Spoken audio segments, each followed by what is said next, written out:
Diamond Dallas Page. 860-522-3776, 522-ESPN. These are really great tickets, man. Monday Night Raw, this is always a packed house, whether it's SmackDown or Raw. WWE is coming back to Hartford, back in the XL Center, June 5th. Coming right around the corner, Monday Night Raw tickets. If you want them, it's a real simple game today. It's the Pro Wrestling Throwdown. Dibs has got some catchphrases from some pro wrestlers. He'll read you the catchphrase, and you tell us what wrestler it's attributed to. Now, Henry is in the building today. Henry is somewhat of our pro wrestling WWE expert. Henry, we just did the draft, right? Like my sister, dude. I got to tell you this story. So 2 weekends ago, my sister calls. Dude, what did you think about the draft? Now, I know she's been following the Bears a lot lately, the Detroit Lions. Like, you know, Lions did really good.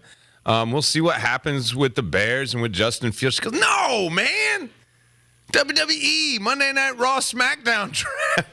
Oh, my God. I had the same reaction. Dude, when I saw Bad Bunny the other day going in the ring Bad Bunny's in Puerto kicking Rico, I'm like, are you serious, Henry? What's going on with that whole Bad Bunny thing? Bad Bunny, he was on SmackDown, right? He's in WrestleMania as well. Bad Bunny, well, the first time we saw Bad Bunny was at WrestleMania a couple of years ago, and they liked him so much, they invited him to the Royal Rumble last year. Of course. And then they liked him then at the Royal Rumble. They like him because he's last year. famous and the kids love him. He is the most downloaded artist in the world. For sure. Of course. They're using his name. That's right. And he's using them because he loves wrestling. Like Okay, wrestle a real wrestler, though. He keeps wrestling other jabronis. Dude, well, that leads us, Dibs, to Backlash, which was this past weekend. See? Where he had Tell him, Henry. a Puerto Rico street fight with one Damian Priest. Oh, you were watching. I was watching. Who is also Puerto Rican, by the way. Yeah. There you go. It makes sense. Let's get two Puerto Ricans in Puerto Rico to wrestle. And they brought back all the Puerto Rican legends from Savio Vega to Carlito. Although the LWO has no Puerto Ricans in them, by the way. They're all Mexican. If you give me garbage cans, garbage cans and those karate sticks and stuff, you're not walking out of the ring without a broken or something. You keep talking, Dibs. June 5th, you'll be finding yourself in the middle of the ring in the XL Center. I'll come after some jabronis myself. I'll put my money on Dibs. Dibs looks like he could power slam somebody. Dibs looks like he'll go off script. Wouldn't be the first time. 860-522-3776, 522-ESPN. Trying to send some people to Monday Night Raw down the XL Center, the world famous XL Center. The mall. Kurt, who you got back there? Sean's on one. All right, Sean, what's up, man? Hey, what's up, guys? How we doing? Doing great, man. It's a beautiful day. Trying to get some winners. Now, Dibs has got some pro wrestling catchphrases. You tell us which wrestler it's attributed to. Wait for the multiple choice. If you do, you will win those Raw tickets to June 5th down in Hartford's world famous XL Center. Are you ready, Sean? I'm ready. Sean, you ready, buddy? I'm ready. It doesn't matter what you think. Is that A, The Rock, B, Stone Cold Steve Austin, or C, Goldberg? C. You don't watch wrestling. No. Oh, Sean, try back, Sean. man. Henry, you tell me the answer. Henry knows for sure. It doesn't matter what the answer is. No, it's one Dwayne Rock Johnson. Yes, a lot of people think it's what he was cooking. Do you smell what The Rock is cooking? But you couldn't give that one. That was one of, yeah, exactly. That's his main Too easy. catchphrase. And you are a closet wrestling fan. Sean's a jabroni. Wow. Were you impressed, Kurt, at how well he pulled that line off? Absolutely. Like he set up Sean and then wow. You keep it up. I love You're The gonna Rock. find yourself in the XL Center. Because you know what? He felt genuine to me. Like even his character, you know, he was just genuine when agree. he was doing his thing. His character really wasn't much other than himself. Like Stone Cold Steve Austin, dude, that guy's genuinely that guy all the time. Yeah. You know, I could see him sitting around his house, like smashing a beer on his head and drinking it. Might be doing that as we speak. Flipping off his wife when she doesn't cook dinner. I'm just kidding. She flips him off. She flips him off. You don't like my cooking? Flips him right off. Punches him in the face. Throws his head in the turnbuckle 10 times. Counts it out. 1, 2, 3. There's a turnbuckle in the house. Of course there is. There's 4. It's on there's 4 on bed. There's 4 on his bed. 860-522-3776. You're learning a lot, Kurt. You're learning a lot about sports today. Yeah. Who you got back there? Mike, hello. Hey, Mike. Hey, how's it going? Going great, Mike. We got some catchphrases for some pro wrestlers. Listen to the one Dibs has got. Wait for the multiple choice. You pick the right wrestler it's attributed to. You're going to Raw. Are you ready, Mike? Totally. All right, Mike. Just when you think you know the answers, I change the questions. Is that A, Hulk Hogan, B, Rowdy Roddy Piper, or C, the real genius? Roddy Piper. You, sir, watch wrestling. Yeah, Mike. All right. You are Well done. correct, sir. Stay One of on my hold, faves. Mike. We got some tickets for you. We got to get your information, so don't go anywhere. Yes, one of my faves as well, Roddy Piper. Want to see a great bad movie? They Live. They Live. Yes. Roddy Piper. The movie about the sunglasses. When Yep. you take when you put the sunglasses on, it tells you who the aliens are. Yeah, they're so ugly. They're like skeletons. Oh, and I you know put the what sunglasses movie on. we- He's like, whoa! Yes. R.I.P. Pour one out. Pour one out. Great. Fun actor. fact: Ronda Rousey got permission from Roddy Piper Yeah. before he died to use the name when she came to the WWE. And I disagree with it. I totally disagree with that. Big mistake by him. Good job, Mike. Great job, Mike. All right, we got a pair to Mike, sending him to the XL Center for Monday Night Raw. 860-522-3776. Kurt, you guys working back there? Chewy. Chewy's here. All right, Chew. What's up, man? If you smell. What the Rock is cooking. Come on, finish the phrase. Chewy, Come on, Chewy. we've already used The Rock, so we know you're not going to get that one. Let's see if we got one for Chew here. Chew, you know the rules. Dibs has got a catchphrase from you, or for you. He's got multiple choice, so wait for those, and then you pick the right one. You're going to go to Raw. Are you ready, Chew? Yes, sir. What are you gonna do, brother, when these pythons run wild on you? Is that A, Macho Man Randy Savage, Hulk Hogan, Andre the Giant? Well done. Wow, he even did the voice for you and everything. Great job, Chew. Chew, how did you know that? Were you a big Hogan fan? Who was your guy? But I have to admit, my biggest favorite fan was Ivan Putski. You're my era. There you go, Iron Sheik. Those cats. Why do you guys like that guy? Because we do. I'm Polish, so I like him. Dude, back in the day in the Cold War, to have the you-know-whats in the mid-'80s to be the Iron Sheik or the Russian guy or some of these other dudes from some of these behind the... Yeah. I mean, you had to have a was pair. that And they were your all reason? Americans, Was by that the way. why you liked him, Chew?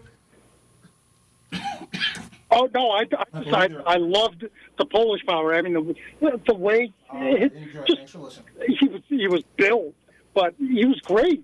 He had traps for days. Yep. Traps for days. All right, Chew, stay on hold. We're going to send you to Monday Night Raw. Congratulations. I knew the questions Chew would get would be about pro wrestling, of course. Gets all the other ones wrong, but he gets the Hulk Hogan one right. That's awesome. Chew, Mike are going. We got room possibly for one more today. Kurt, who you got? Jeff, hello. Hey, Jeff, what's up? Hey, guys, how are you? Doing Good. great. We could hopefully get one more pair of tickets out today. Dibs has got a pro wrestling catchphrase to let you know about. You tell us who that catchphrase is attributed to. Wait for the multiple choice. Are you ready, Jeff? Sounds good. Let's do it. All right, Jeff. Everyone has a price. Is it Ted DiBiase, the $1 Million Man, Vince McMahon, or Rich the Kid? The first one, A. Ted DiBiase. All right, Jeff. Well done, Excellent Jeff. job. Wow. Jeff, we need to know who your favorite pro wrestler of all time is, though. That's an easy one. That's Ric Flair. Wow. there you Classic. go. Excellent job. Nice. Stay on hold, Jeff. We'll hook you up with some tickets to Monday Night Raw. Congratulations to all those who played and all those who won. Absolutely. Mike, Jeff, Chew, you're all going to Monday Night Raw down at the world-famous XL Center, June 5th. This should be a fun time, man. I went to the SmackDown a couple of years ago. It was just blown away how crazy packed it was, how like every demo, young, old, men, women, all parts of this country all go to SmackDown to go yell at Roman Reigns' manager. Fun fact about the Macho Man Randy Savage, whose real name was Randy Poffo. You gonna give me some baseball right now? Poffo played with the Tampa Tarpons, a team I played for as well. He finished his minor league career with Tampa and the Reds organization before he became a wrestler. 289 games over 4 minor league seasons.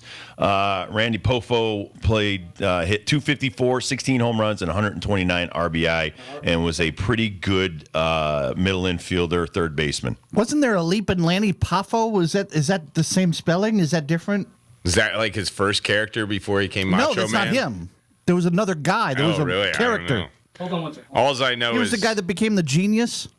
No, yes, the real genius and Randy Macho Man Randy's Savage are dad still was a well-known wrestler in the 50s and 60s, and his younger brother of his father was Lanny Poffo.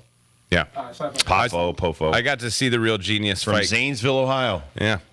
How crazy is that? But he was originally a Cardinal, and wow, how similar. I was drafted by the Cardinals, and I played for the Reds, so that's crazy. Yeah, but after home runs, you never said, "Oh yeah." Snap into a Slim Jim. Cup of coffee. I saw the real. I love that video that's going around, but that thing's been going around for It's 20 so years. old. I know. It's so old. Well, it has to be. I was a hurts my huge throat Real to do Genius those. fan, man. I really did like it. He was the best heel because he was smarter than everybody and get on the microphone. Kind of like he played the Andy Kaufman role back in the day where he would get it into a town like Fort Wayne, Indiana, and let us Indiana Hoosiers know how stupid we are because he's the real genius. He was great. R.I.P. Pour one out. I love wrestling, dude. I mean, I loved it back when it was just very small time in the minor leagues when I was in Lakeland, Florida, and it was like Haystacks Calhoun, Sergeant Slaughter, all those guys, because they would come to our games. I remember the Iron Sheik and everybody out in Cedar Rapids. They were Did actually you get got to meet bigger. them though, like out of character? Yes, Did I didn't that- know them really in character. Did that break your heart at all when you? No, because it was funny. I mean, they're hanging out at the gate. They were giant, by the way. Of course. I mean, some of those cats literally were 6'8", 400. Still are. I wish I could have met Andre the Giant. I think he's my all-time favorite. I wish I could have just shook his hand. Yeah, Because, like, how seeing big is him his hold like a 16-ounce beer. Oh, goodness. And like a V8 can, like the little Yeah. V8 can. That's what it looked like in his hand. And they said he could drink like a couple of cases of beer Yeah. every night. I think he ate 4 dozen eggs for breakfast. I mean, can you imagine eating that much stuff and like you're probably not full? Wow. Dude, Must take some time, too. World-class athlete. had John Cena on the Best Damn Sports Show, period, and he did this whole sports rap and included like the Reds in it. Oh, He nice. was a huge Reds fan growing up. Nice. Now he's from Massachusetts, so I think he's awesome. Andre the Giant. I used to work out at the same gym as him in Tampa when I was with the Tarpons. What is an Andre the Giant workout like? I mean Hulk Hogan. I didn't mean Andre I the was Giant. gonna Hulk Hogan. And Hulk Hogan legit is huge. Yeah. Like so wide. When he says 26-inch pythons back in the day, when he walked in the gym, you were just like, that's not a human. That's a monster of a human. But my roommate and friend, Tracy Jones, who was possibly taking some performance enhancing drugs, and could bench press 465 10 times, he would work out with the Hulkster. And back then he was the movie he was in, I think is it Rocky 3? I think it's Rocky 3. Yeah, with where Mr. he's T. Thunder Lips. Yeah. And he's wrestling Rocky for charity. So he had just come off filming that whole thing. Awesome. And it was just, so I didn't really know him as a wrestler. I knew him from the gym. That's what I'm saying. I knew these guys because they were doing their performances at like a little hangar in the parking lot next to the spring training home of the Tigers, which was, honestly where I went to school, Florida Southern. That was our main field. But when you saw these guys, you were like, Man, that's a tough way to make I mean, so we're making no money, but we know they're not making any money, and they got like 200 people watching them do their thing. Yeah. We might have 300 And watching you us might play a get minor league game. like a hit by the pitch, maybe. You might Right. run into the catcher, maybe. These Like, you dudes can't know tell they're me- getting pain. You can't tell me like some, backwoods hanger ring was in tip-top shape. Oh, that's another thing. Yeah, you're getting thrown. Not only are you getting thrown out of that ring, but I mean the ring itself is probably doing so much damage to you. You're in 2023. You're watching like really bouncy rings with springs and all the other stuff and all the safety measures they can have. Right. The half broken tables and stuff like. Back in their day, they're using the real deal. They're taking they didn't have Home Depot. They had like a hardware store. So they're getting a real garbage can that could probably crush your skull to crush your skull. Of course. Everything they were using back in the day was not fake, or half broken. So I just think I have a lot of respect for like those 70s, 80s, even before that, the 60s wrestlers, man, because those dudes did so much damage to their bodies because they loved that sport. A hell of a way to make a living. We got to talk to Diamond Dallas Page now. Now you got me thinking about that dude. All the injuries he told me. Oh, my I know. God. That's just, he told. And that was before he was famous. Well- he didn't even really get huge until he had to suffer 10, 20 years of pain. He got into it late, like when he Yeah. was 40. That's when he started, and he was telling me, who was Big Papa Pump? Who was that guy? Yeah. The big it was Rick something. Rick Steiner. Rick Steiner. No, Big Papa Pump was Scott Steiner. Rick Scott Steiner's Steiner. brother. Thank you. So Oh, Scott Steiner. Wait, Rick Steiner's the guy who wears the wrestling stuff, right? No, he wears Rick the Steiner singlet? was the one that wore the dog collar. Oh, Okay. sorry. All right, now we're So good. anyway, Scott Steiner, who had the blonde hair and the just gigantic biceps, so he's wrestling DDP. I'll let DDP tell you the story. But when we went to Iraq together, he had the championship belt, which is like 20 pounds itself. And the steel piece in the middle, the wrestler comes out maybe about an inch and a half. And I guess the finishing move was for Scott Steiner to hit him in the face with his belt. Well, he hits DDP so hard he knocks him out literally. Scott Steiner then gets up on the turnbuckle and jumps down on him and elbows him in the sternum and cracks his sternum. He's already unconscious and bleeding. And so then he finishes him off and does the finishing move and stuff like that. Now they hit smelling salts on DDP, and first thing out of his mouth, "Did we get it, dude?" And he's like, "Yep, we got it," meaning the finish. Yeah. So that's all they care about is whatever the finish is, and just he was destroyed though. He showed me the scar. Yeah. So could you imagine? So like the wrestler on the thing went right into his skull and cut him open, and he was knocked out. Is no one finer than Scott Steiner? Is that who that is? Or is it Rick Steiner? I think it's Rick Steiner. No one's finer than Rick Steiner? Okay. Who was Mr. Perfect? That guy was handsome too. Not that I had like man crushes on all these guys, but I kind of did, because some of these dudes, man, they were unbelievable in their characters. All right, we'll take a quick break. Okay. Come back. Dom Amore joined us earlier, and so we'll reminisce more off the air about wrestling while we listen. Dom Amore from the Hartford Current will join us in the next segment.